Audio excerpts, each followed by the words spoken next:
आगे बढ़ते हैं, रुक करते हैं सोने का। सोना रिकॉर्ड हाई पर पहुंच गया है।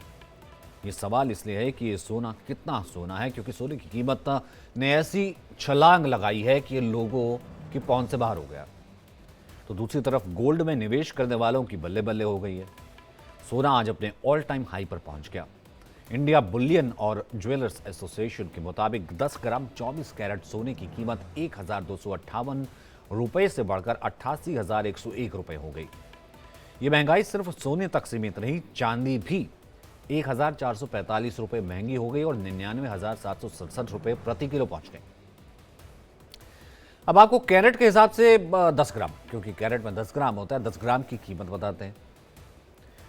क्योंकि कैरेट के हिसाब से ही अमूमन 10 ग्राम के हिसाब से जो उसका मानक होता है, सोना तोला जाता है, सोना लिया जाता है। 24 कैरेट की जो कीमत है 88,101 रुपये है। 22 कैरेट की है 78,197 रुपये। 18 कैरेट 3 कैटेगरी ज़्यादातर हमने देखी है, उसमें 64,026 रुपये है। तो ये 10 ग्राम का भाव हमने दिखाया। 1 जनवरी से अब तक 11,000 रुपये महंगा हो गया पर तोला।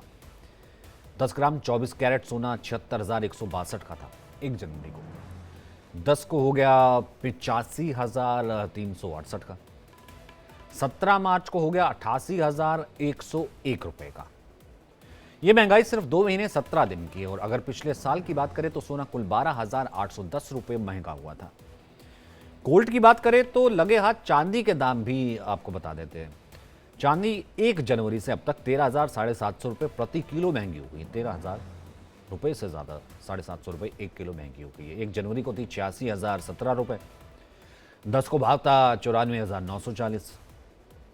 17 को भाव था 99,767 रुपए। सोने की कीमत बढ़ने की वजह बहुत सी, काफ़ी कारण इसके हैं, कुछ हम आपको बता देते हैं।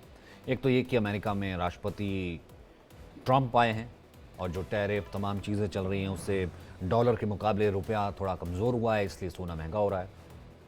महंगाई बढ़ने से सोने की कीमत को सपोर्ट मिल रहा है। लोग सोने में इन्वेस्ट करते हैं क्योंकि सोना बहुत सेफ इन्वेस्टमेंट माना जाता है। शेयर बाजार में उतार चढ़ाव से लोग गोल्ड में निवेश बढ़ा रहे हैं कि शेयर बाजार ऊपर नीचे होता रहता है, सोना जो है एक अच्छी इन्वेस्टमेंट है। एक्सपर्ट्स का मानना है कि एक बड़ी रैली के बाद सोने में गिरावट आनी थी, जो आ चुकी है। अब जियो पॉलिटिकल टेंशन बढ़ने से गोल्ड को सपोर्ट मिल रहा है। वहीं गोल्ड ETF में निवेश बढ़ रहा है, इससे गोल्ड की डिमांड बढ़ रही है। ऐसे में हर साल सोना 90,000 रुपये प्रति 10 ग्राम के पार भी पहुंच सकता है।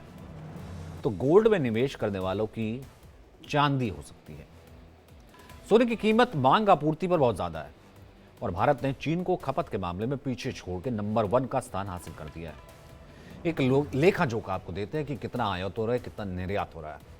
खपत दरअसल 2024 में थी 563.4 टन।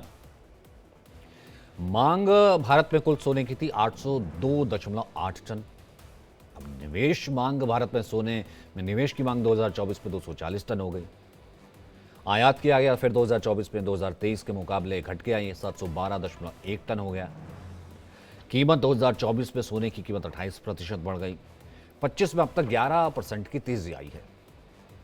तो कुल मिलाकर के ये हमेशा से देखा गया है कि सोना जो है ऊपर की तरफ ही चलता है, गिरावट आती है लेकिन उतनी ज़्यादा नहीं आती है। एक बार और बताते हैं कि हमेशा ब्यूरो ऑफ इंडियन स्टैंडर्ड्स का हॉलमार्क लगा हुआ सर्टिफाइड गोल्ड ही आप खरीदें। सोने पर 6 अंकों का हॉलमार्क कोड रहता है। इसे यूनिक आइडेंटिफिकेशन नंबर यानी HUID कहते हैं। ये नंबर अल्फा न्यूमेरिक यानी कुछ इस तरह का होता है, AZ4452।